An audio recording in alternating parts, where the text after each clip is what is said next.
Está anunciado, está con nosotros el doctor Henry Albornoz, presidente de la Sociedad de Infectología, asesor del Ministerio de Salud Pública, intensivista, y que nos plantea hoy la posibilidad de empezar a recorrer un poco más en profundidad el conocimiento de qué es lo que está pasando en el mundo y qué es lo que podemos esperar los uruguayos con esta cepa que hay algunos que anticipan no va a ser la última que el coronavirus nos va a regalar.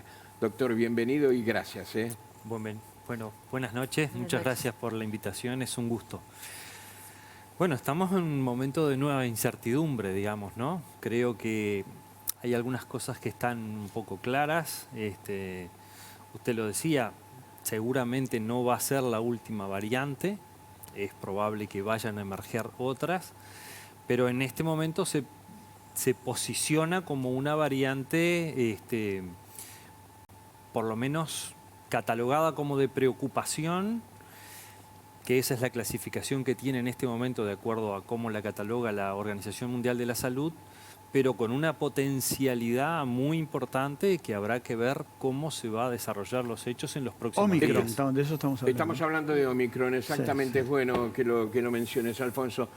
Y especialmente preocupa hoy la Organización Mundial de la Salud, sacó un comunicado que ataca a los niños entre 8 y 12 años, muchos de ellos sin síntomas, pero sí transmisores de la enfermedad. Hay algunos que dicen que esta cepa, sin embargo, es más suave, no es tan agresiva como las anteriores. Otros discrepan con ese paisaje. Más contagiosa pero menos agresiva. Exactamente, eso es lo que dicen algunos. Y le agrego como la pregunta, ¿a los niños los ataca más porque han sido los menos vacunados? Y bueno, probablemente ese es uno de los factores quizás más importantes, ¿no? Lo que parece claro, y todavía no tenemos suficiente información como para tener un panorama completo, ¿no? Es tan transmisible o quizás más transmisible que las últimas variantes, particularmente que Delta. Tiene mucha capacidad de producir reinfecciones, o sea, de infectar a personas que ya cursaron, sobre todo los que tuvieron la enfermedad, o tuvieron la infección por el virus. Con otra variante. O sea, exacto, con otra variante. O sea, tiene capacidad de escapar a la inmunidad generada por una infección anterior. Eso parece bastante claro. Respecto a los grupos etarios, bueno, digamos, lo que pasa es que en algunas regiones del mundo los niños son los que todavía no están vacunados y en algunos países recién estamos en una primera etapa de vacunación. Entonces, es esperable que esos subgrupos de la población que además hasta ahora tampoco tuvieron una alta incidencia de la enfermedad o de la infección, sean un poco los más vulnerables en este momento, ¿no? Claro, además tienen clase, perdón, Cecilia. Sí. Además están en plena clase, no han llegado a las vacaciones en los países del norte todavía.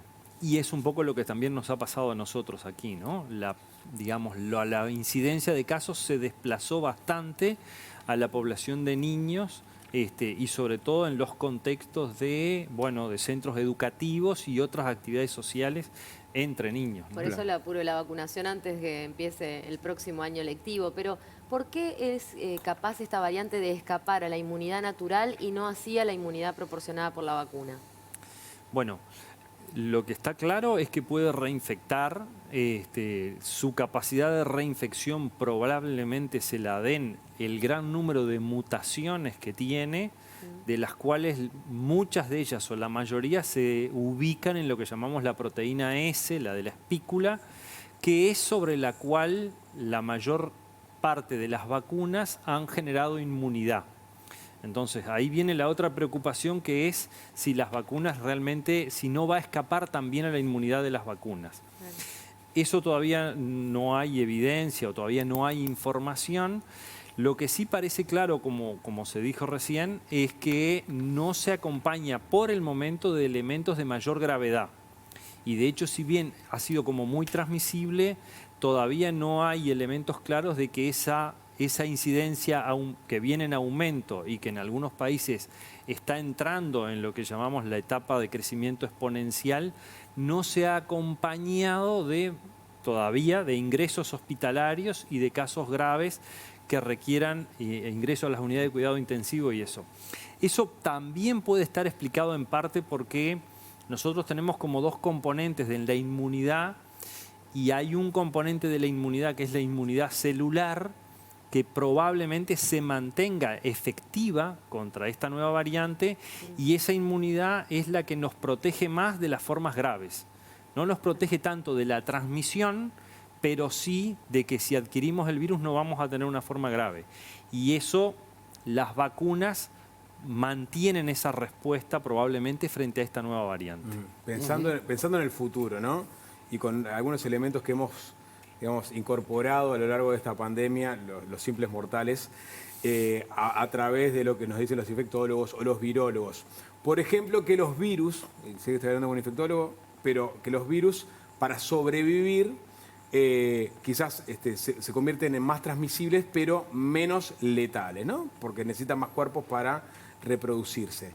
Y así pueden estar acompañándonos a nosotros en todo nuestro periplo vital.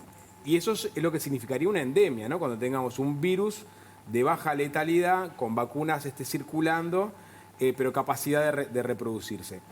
Si se confirma ese extremo que estoy presentando con Omicron, significa que estamos pasando hacia esa fase de convivir con un virus que es capaz de transmitirse rápidamente, pero que es un poco probable que te termine llevando a un hospital. Creo que todavía no estamos en ese escenario. Estamos en el escenario de una amenaza, de una nueva ola de circulación, probablemente con una incidencia de casos, pero menor gravedad, pero también va a depender de la magnitud de la ola, porque aunque yo tenga 0,5% o 0,1% de casos graves, si la ola es inmensa, ese 0,1 o 0,5% en número absoluto significa un número muy grande y puede desbordar, puede desbordar igual los sistemas de salud. O sea que yo diría, va a depender de la magnitud de la ola o de la magnitud de circulación del virus. ¿Pero los sistemas de salud están fortalecidos por esta pandemia o no podemos decir lo mismo de otros países como de Uruguay? Bueno, yo creo que nuestro sistema de salud dio una respuesta que creo que se puede decir que fue buena. En el momento de mayor, digamos, severidad de la ola, hubo capacidad de dar respuesta. Es cierto que esa capacidad probablemente en algunos aspectos no fue tan óptima como si la ola hubiera sido de menor intensidad, pero bueno, hay otros sistemas del mundo quizás de mayor magnitud que el nuestro, que hoy también están pasando momentos de dificultad, particularmente Alemania en algunas regiones. Entonces, creo que nadie se puede considerar absolutamente preparado todavía y hay cierto margen para que puedan ocurrir olas de circulación muy importantes todavía. Pero para que sea una endemia entonces, depende de que buena parte de la población mundial esté vacunada, entonces, o sea, esa es la única clave para que convivamos con un virus, pero de baja letalidad. Lo que pasa es que el concepto de endemia está asociado a dos elementos. Uno, una ocurrencia de un fenómeno con una frecuencia relativamente estable y que no varía rápidamente en el tiempo y de un evento que se vuelve común. Esa es un poco la idea macro de lo que es endemia. Seguro, tantos como otros coronavirus humanos que nos infectan y de los cuales hay 4 y que periódicamente tenemos circulación, pero nunca llegan a una magnitud de circulación como esta. Y eso viene de la mano de lo que tú decías antes, que muchos años de circulación hace que gran parte de la población haya tenido contacto con ese tipo de coronavirus y que el coronavirus también, esas especies de coronavirus, fueron adaptándose al humano.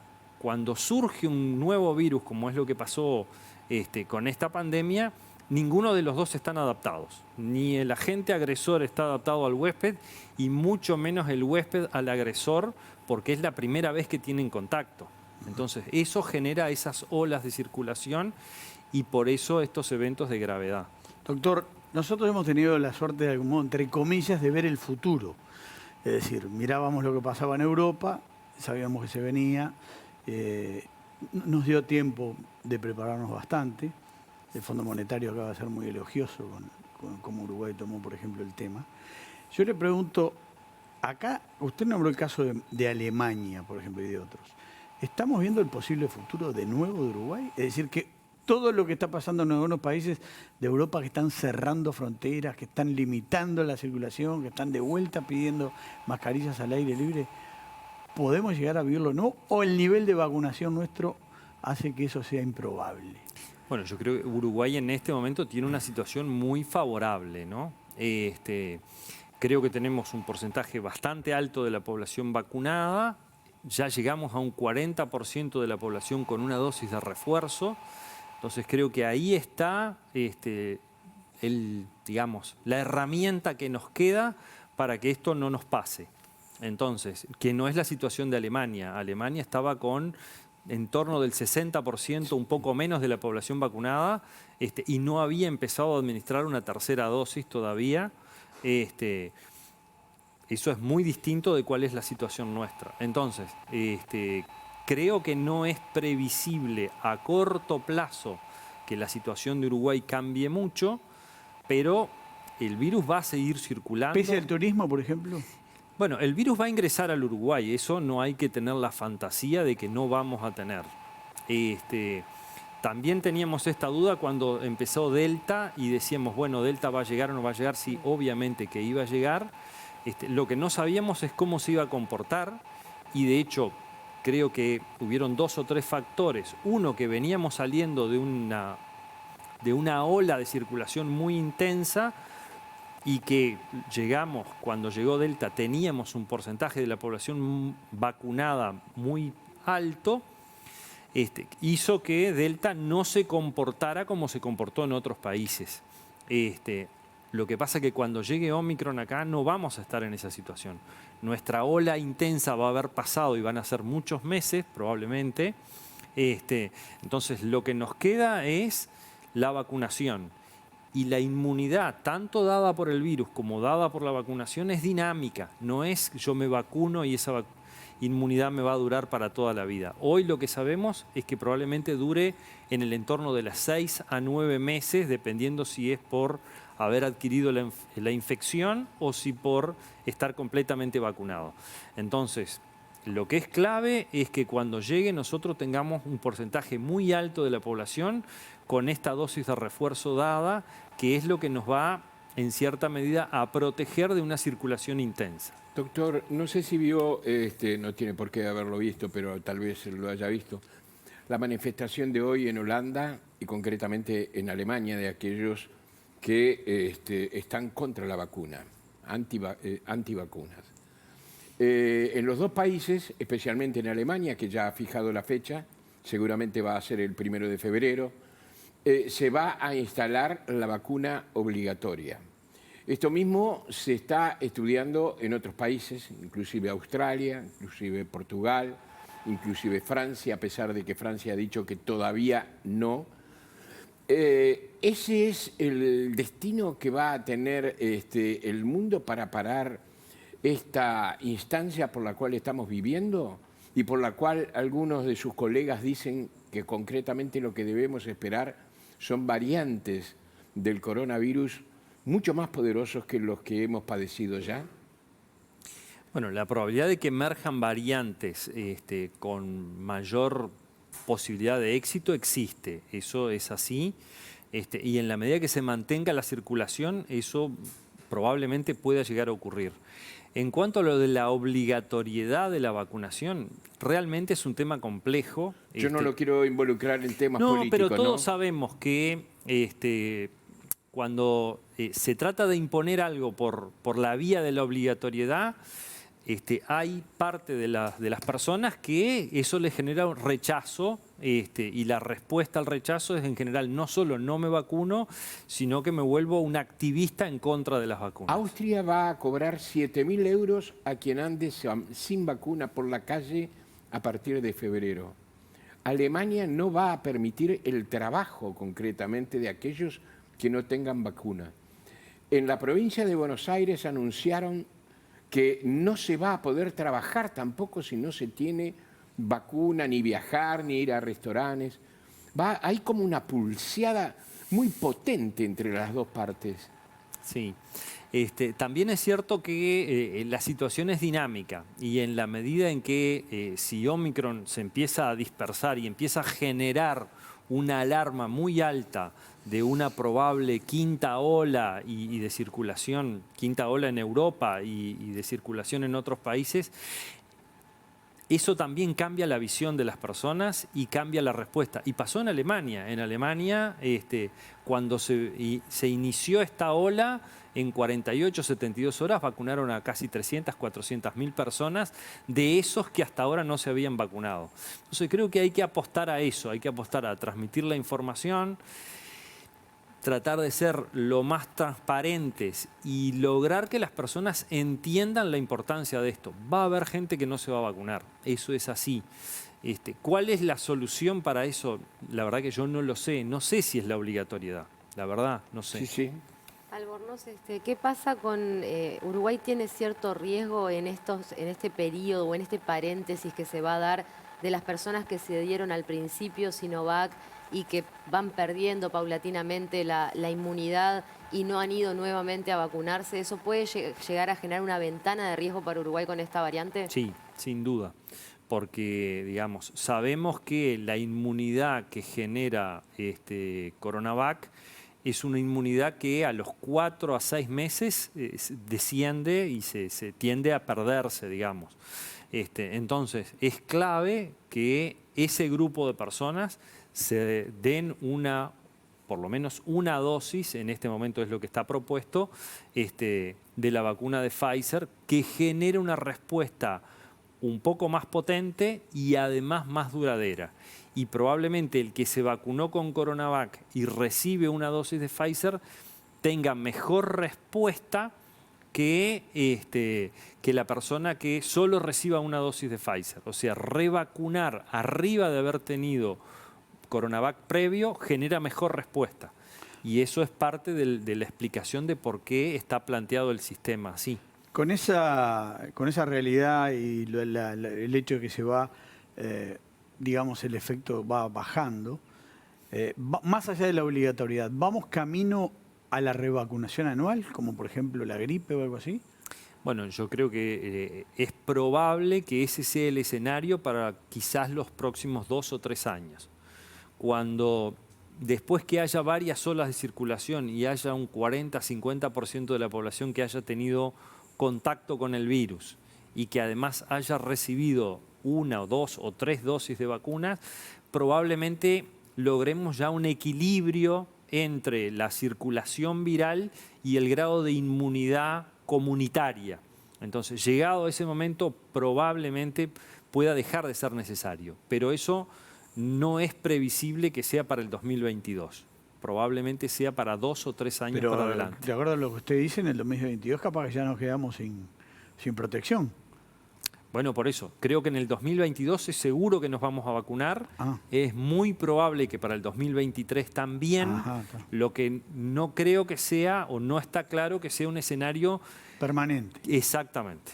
Diego. Albornoz, el mundo de la ciencia dio la respuesta, y la medicina y la ciencia sobre todo, la respuesta de la vacuna ante esta pandemia. Como usted ha dicho también que el agresor y el receptor de alguna manera no se habían adaptado, ¿puede ser posible que la respuesta global de la humanidad a esta pandemia con la vacuna de alguna forma también esté generando variantes más agresivas? Bueno, es una muy buena pregunta. En principio, lo que está más claro es que la mayor probabilidad de emergencia de variantes y que estas variantes acumulen mutaciones parece darse fundamentalmente en un grupo de pacientes o de personas que no logran eliminar el virus. Y eso está planteado para las personas que tienen enfermedades inmunosupresoras, porque toman medicación, porque son trasplantados o porque tienen una infección por el virus de la inmunodeficiencia humana, el VIH, que no está en tratamiento, y entonces esas personas que no logran una buena respuesta inmune al virus no logran eliminar el virus. Y de hecho es lo que se plantean, que algunos quedan como una infección crónica, y esas personas que no logran eliminar el virus, en esas personas el virus, en ese replicarse sostenido, es donde tiene la mayor posibilidad de que emerjan estas variantes exitosas. De hecho, por eso probablemente no es casual que pueda haber emergido en África en este contexto. Se manejó, de hecho, que en Botsuana posiblemente un paciente con VIH podría haber sido el receptor primario de esta nueva variante, ¿no? Porque tenía el virus circulando con un cuerpo inmunodeprimido que generaba muchas variantes y se esparció. Sí, ¿no? de eso hay reportes de casos fuera de Sudáfrica, de pacientes inmunosuprimidos en otros contextos que no logran eliminar el virus y que el virus fue acumulando mutaciones a lo largo del tiempo. Eso en un caso no se puede sacar muchas conclusiones, pero cuando tú lo llevas a un estado de población donde tenés millones de personas que están viviendo con VIH y que no logran digamos, eliminar el virus, generás las condiciones para que ese fenómeno no se produzca una vez, sino que se produzca muchas veces, y ahí la condición para la emergencia de este tipo de variantes. Doctor, ha sido un gusto recibirlo. Hemos aprendido muchas cosas, creemos haber Déjame una aprendido. cortita del estribo, Sí, dale. que es de lo que vos hablabas en la presentación. Cortito, ¿qué tan riesgo corre alguien que viaja a Europa hoy desde acá? ¿Qué le diría a alguien que quiere viajar a Europa? ¿Que espere? Bueno, yo creo que Europa está en una ola en ascenso, algunos países más que otros. Creo que la situación en Europa probablemente en el entorno de 8 a 12 semanas va a seguir creciendo, porque ese es el periodo habitual de las olas de circulación. O sea que aunque vayas con 3 dosis, la probabilidad de adquirir el virus está, aunque probablemente lo más probable es que no tengas una forma grave, salvo que seas una persona que tenga baja probabilidad de una buena respuesta a las vacunas. Eso está vinculado a la edad, a tener algunas enfermedades de base o comorbilidades, como llamamos, o a tomar determinada medicación. O sea que mi recomendación sería, para las personas que probablemente no hayan logrado tener una muy buena respuesta a las vacunas, la recomendación sería no ir. Coincide con Estados Unidos, que hoy le dijo a su población que no recomienda viajar a varios países europeos, entre ellos Francia y España. Doctor, ha sido un gusto. Gracias. Muchísimas gracias. Encantado. No, gracias a usted.